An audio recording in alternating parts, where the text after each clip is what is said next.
And this is a reflection after my second week of drawing lines. This is from last Sunday, so like in my previous reflection video, I didn't include it because I recorded the video on Sunday, but today I'm going to record it on Monday, so you have like a complete week from Monday until Sunday in my reflection video. So this was from last week. I drew some ribbons.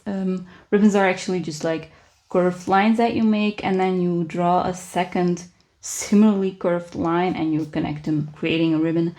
It's kind of to learn like symmetry and drawing the same line again. That's what the exercise is about. So yeah, I like drawing them. I think they looked good. And I like drawing ribbons, so that was nice. Then on Monday I continued with lines, but I made it a little bit more difficult, or like at least a little bit more special than just straight lines. So these are also curved lines. They're in a specific pattern. I saw this online. My first three I still had like, I drew a triangle, so I had like an idea of an outline that I had to follow. And then I drew 3 of them without the outline, so you can see that they're not that straight like this one. I think because of the movement that I make, it's bigger here than it is here. But all in all, I found it like a fun exercise to do. So yeah, we'll do again. Then the next day I drew some spirals. So it's a really good exercise in which you need to like let go of your hand from the paper, or at least that's what I did, in order to really be able to make a movement that's that big.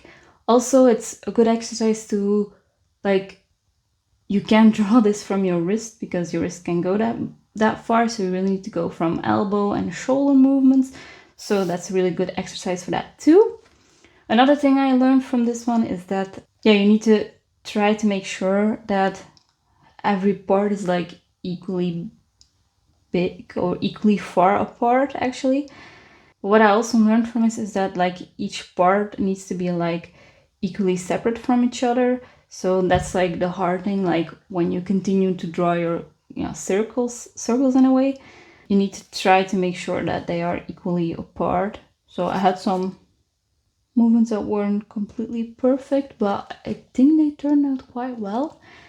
Like when I was drawing them, the repetitive movement of it, like it really gave like a meditative mindfulness exercise type of thing. And that's why like the next day I drew this. So it's a little bit similar, but I called it like the endless 8, because this is like an 8 and then a lot of 8s on top of it. A little bit similar to spiral, but instead of circles I used 8s, and it kind of had the same feeling, like that meditative mindfulness thing. So it really helped me relax in the evening when I was drawing. And yeah, for the rest it's quite similar. It's also letting go and making sure that it's equally separated, which was a little bit more difficult with this thing because it became bigger and bigger, and that made it more difficult. But yeah, was a fun invented exercise. Wasn't on the plan, but I like doing it. And then the next day, I just continued doing it, the repetitive shapes that I was drawing. So, as some of you have pointed out, these are indeed not infinite rectangles, but infinite squares. But yeah, I mean, everybody makes mistakes, so.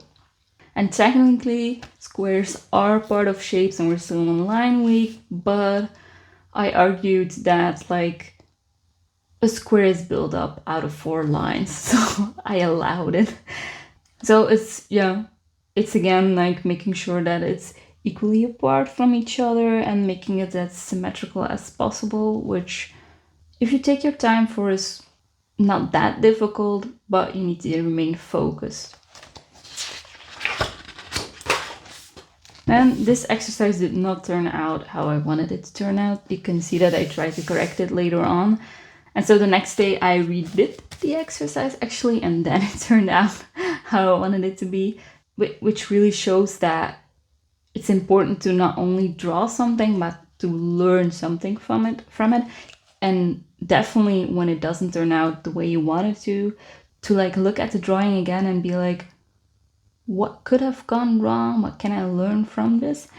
In this case, I learned that like here I divided my rectangle into different parts, and then in each part I started to draw just straight lines, but then I couldn't create like the depth I had here. So I learned that if you want to have depth, then you need to have like one continuous line from the beginning until the end, and like also make sure that this part of the line is straight, but here it has like little angles in it, and then it turns out straight again, and that's what really create this depth that you can see.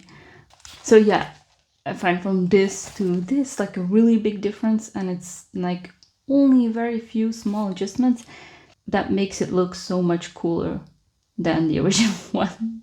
So yeah, don't be afraid to try again or like learn something from your mistakes and then try to do it again, because it could turn out really cool in the end. Ooh. Then this is an exercise in curved lines, but like instead of just drawing curved lines all over your paper, you can actually make something pretty cool out of it. I also colored it after I drew it because like I found that it could look really cool with color. So you just draw like a random curved line, and then you put like a lot of curved lines on top of it until like you get something like this. I had seen it on YouTube, and like when I saw it, I was like, oh my god, I want to try that. I have to admit, when I drew it and I looked at it, it was like, this doesn't look like I wanted it to. But then I looked at the video when I was posting it, and because it was like a little bit more zoomed out than how I was looking at my paper, it looked like a lot cooler. So if you would draw this and you're like, oh, that doesn't look that cool, like zoom out a little bit, and yeah, you will notice that it actually becomes better. And maybe you can color it in too, because I think it looks cool. And then this is the exercise I did yesterday.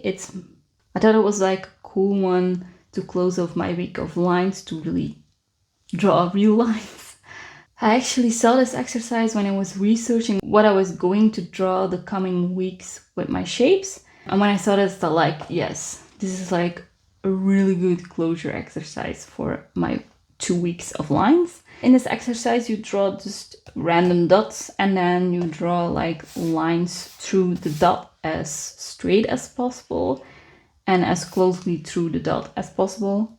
I found it a hard exercise, definitely if you draw like from this direction, because your hand is like on top of the dot, so it's not that easy to like really make sure that it goes through it. I know you can turn your page, but like I guess that was the point of the exercise, to try it in all the directions.